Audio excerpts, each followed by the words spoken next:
You've probably heard that old saying, right? Rags to rags in 3 generations. It's this kind of comforting idea that these massive family fortunes just, well, they eventually fizzle out. But what if that's not really the whole story? Today, we're going to dig into a 600-year-old playbook that pretty much challenges everything we think we know about how the super rich stay super rich. Okay, so let's start here. At first glance, the numbers really seem to back up that old saying. If you look at today's millionaires, only about 20% of them actually inherited their money. The huge majority, a full 80%, are considered self-made. So that suggests, making a fortune is one thing, but actually holding on to it, that's a whole different ballgame. And this is the exact idea behind that proverb. You know the story. The first generation grinds, they build something from nothing. The second generation, they try to keep it going, but by the time the grandkids come along, they're usually more interested in spending the money than making it. The drive is just gone, the work ethic's different, and poof, the fortune disappears. But hold on a second. We all know names that just completely shatter this rule, right? Think about these massive business dynasties like the Rockefellers, or media empires like the Murdochs, or even the Mars family. Yeah, the ones still controlling the company that makes your M&Ms and Snickers bars. These families aren't just getting by, a lot of them are actually getting richer. So, that leaves us with this really interesting puzzle. If the natural flow of things is for big money to just fade away after a couple of generations, how in the world do some families defy gravity and build these dynasties that last for centuries? What is their secret sauce? Well, to get the answer, we've got to go way back. Not to some modern business school, but to 15th century Florence. Because that's where one family didn't just get rich. They literally wrote the original playbook for turning money into permanent, untouchable power. Okay, so try to picture Renaissance Florence. This wasn't just some artsy city. It was the Silicon Valley of its day. It was this intense, competitive battlefield where all these powerful merchant families were in a constant, high-stakes fight for control. I mean, think of it as a mix of corporate drama and a bloody medieval feud. It was serious business. So what made Florence the place to be? Well, it was just this perfect storm of advantages. Geographically, it was right at the heart of all the major European trade routes. It had a massive textile industry, it became the undisputed center of international banking, and all of that cash acted like a magnet for the greatest artists and thinkers of the era. It was the perfect breeding ground for making insane amounts of money. And get this, that power turned out to be incredibly sticky. In fact, some modern researchers did something amazing.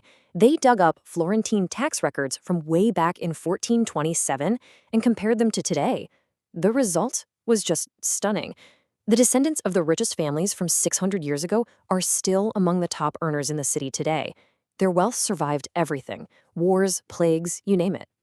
So how on earth did they pull that off? And more importantly, how did one family, the Medici, claw their way to the top of the pile to build a legacy that would last for centuries? Well, it all boils down to one man's absolutely revolutionary strategy. Meet Cosimo de' Medici. He inherited a really successful bank from his dad. Now, based on that rags to rags rule we talked about, as the second-generation guy, he should have just played it safe, right? Maintained things. But Cosimo, he saw a much, much bigger picture. He understood that real, lasting power meant controlling a whole lot more than just money. So he came up with this brilliant 3-part playbook. First, he locked down the family's finances by making the Medici Bank the official bank for the Pope. This brought in unbelievable wealth and gave them a reputation that was basically untouchable. Second, he mastered politics. He married into noble families to get military protection and used his cash to buy loyalty all through Florence's government.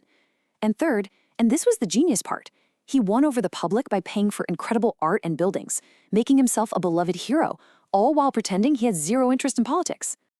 You have to realize just how completely radical this was at the time. I mean, in the medieval world, power came from your bloodline, period. You were either born a lord or a peasant. Cosimo just blew that whole system up. He proved that you could literally buy your way into the ruling class. And let me tell you, that made the old noble families extremely nervous. But here's the thing, when you build an empire that way, you make a lot of powerful enemies. For the Medici, creating their dynasty was one thing, but defending it from constant attacks was a whole other fight. And the biggest threat came in 1478. By then, Cosimo's grandson, the famous Lorenzo de' Medici, was running the show. A rival banking family, the Pazzi, felt like they'd been pushed aside. So they teamed up with the Pope himself, who was getting really tired of the Medici's influence. Their plan? To wipe the Medici off the map for good. It all came to a head on April 26, 1478, and the assassins chose the most public, most sacred place imaginable, the main cathedral in Florence, during High Mass. They ambushed Lorenzo and his brother Giuliano.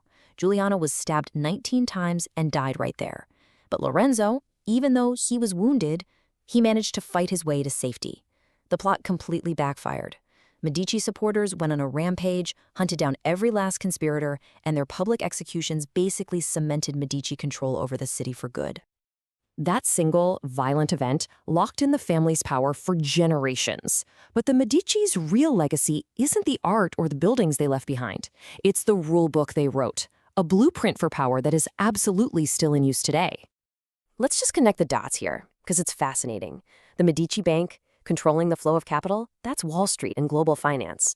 The way they use their money to influence politicians, today we just call it lobbying and campaign donations. Their big public displays of funding art and culture, just look at the names on museum wings and university buildings.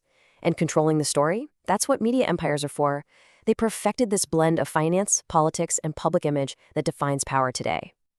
So, at the end of the day, what the Medici really proved is that once a family's wealth gets tangled up in a nation's culture, its politics, and its financial system, it becomes almost permanent, nearly impossible to get rid of.